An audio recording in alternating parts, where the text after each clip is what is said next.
Arsenal အသင်းဟာဒီနွေရာသီအပြောင်းအရွှေ့ဈေးကွက်မှာလူငယ်တက်သစ်စထွန်းတွေကိုရှာဖွေနေပြီးအဲ့ဒီထဲမှာမော်ရိုကိုလူငယ်ကွင်းလယ်လူအယူဘူအာဒီကိုစိတ်ဝင်စားနေပါတယ်။နီးပြမက်ကလာထက်က Arsenal ကို Premier League ချန်ပီယံဖြစ်အောင်ဦးဆောင်နိုင်ခဲ့ပြီးအများစုကအသင်းအသုံးပြုနိုင်တဲ့ကစားသမားတွေကိုငွေကြေးအများကြီးသုံးကခေါ်ယူခဲ့တာပါ။ဒါပေမဲ့ထိပ်ဆုံးကိုရောက်သွားပြီဖြစ်တဲ့အတွက်လက်ရှိအသင်းဖွဲ့စည်းပုံကိုမထိခိုက်စေဘဲအနာဂတ်အတွက်ကြိုတင်စီစဉ်ဖို့လည်းအရေးကြီးလာပါတယ်။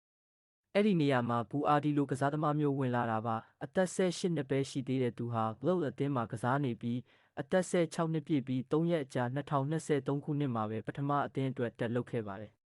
သူဟာပြင်သစ်မြောက်ပိုင်းမှာမွေးဖွားခဲ့ပေမဲ့ကမ္ဘာဖလားမစခင်တလမပြည့်ခင်မှာပဲမော်ရိုကိုအသင်းကိုကိုစားပြုဖို့ရွေးချယ်ခဲ့ပါတယ်စနေနေ့ကဘရာဇီးနဲ့တရေကျခဲ့တဲ့ပွဲမှာသူကကွင်းတစ်လျှောက်လုံးလှုပ်ရှားနိုင်ခဲ့ပြီးဖားစိန်မှာအမားနဲ့သလိုဘောလုံးပြန်လည်ရယူနိုင်မှုလည်းကောင်းမွန်ခဲ့ပါတယ်The Times သတင်းအရ Arsenal ကဘူအာဒီရဲ့ကိုယ်စားလှယ်တွေနဲ့ဆက်သွယ်နေပြီဖြစ်ပြီးဒါဟာ transfer စတင်လှုပ်ဆောင်ရာမှာပထမအဆင့်ဖြစ်တဲ့ကစားသမားဘက်ကစိတ်ဝင်စားမှုကိုစမ်းသပ်ကြည့်တဲ့အဆင့်မှာလက်ရှိမှာတော့ Arsenal နဲ့ Lille ကြားတရားဝင်ဆွေးနွေးမှုမရှိသေးပေမဲ့ Lille ဘက်ကသူ့တန်ဖိုးကိုပေါင်တန်း60ဒေါ်လာ80.5တန်းခန့်သတ်မှတ်ထားတယ်လို့သိရပါတယ်။အဲ့ဒီပမာဏကပြီးခဲ့တဲ့နှစ်ဇူလိုင်လမှာ Martin Zuckerman ကိုလန်ဒန်ခေါ်ယူဖို့အသုံးပြုခဲ့တဲ့ဈေးနှုန်းနဲ့လည်းနှိစပ်ပါတယ်။ Arsenal ဟာ raw talent တွေအနာဂတ်အတွက်ဖွံ့ဖြိုးလာနိုင်တဲ့လူငယ်တွေကိုခေါ်ယူဖို့ရှင်းလင်းတဲ့ strategy တစ်ခုရှိနေပါတယ်။အသက်16နှစ်ပဲရှိသေးတဲ့ Jeremy Monga ကိုတောင်ဒီနွေရာသီရဲ့ priority target အဖြစ်သတ်မှတ်ထားပေမဲ့ Brentford ကသူ့ကိုခေါ်ယူနိုင်ဖို့အားတာနေတယ်လို့ဆိုပါတယ်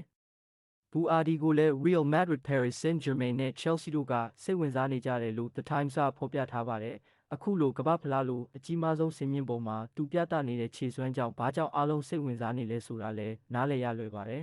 ။သတင်းတွေအရ Arteta ကဘူအာဒီကိုသူနှစ်သက်တဲ့ formation တွေက Central Midfield နေရာနှစ်ခုအတွက်ကစားသမား၄ယောက်ကိုထိန်းလုံနိုင်ဖို့ခေါ်ချင်နေတာပါလက်ရှိရွေးချယ်စရာတွေက Declan Rice, Zubimendi နဲ့ Miles Lewis-Skelly တို့ဖြစ်ပါတယ်။ Lewis-Skelly က2024-25 ရာသီမှာ left back အဖြစ်ကစားခဲ့ရပေမဲ့အခုတော့သူ့ရဲ့ natural midfield role ကိုပြန်ရောက်လာတာပါဘူအာဒီဟာ goal scorer မဟုတ်ပါဘူး။ club နဲ့ country အတွက် senior ပွဲ100ကျော်ကစားထားပေမဲ့ goal တကူမှမသွင်းရသေးပါဘူး။ဒါပေမဲ့သူ့ကို Declan Rice နဲ့ Zubimendi နှစ်ယောက်ရဲ့ပေါင်းစပ်ပုံစံလို့သတ်မှတ်နိုင်ပါတယ်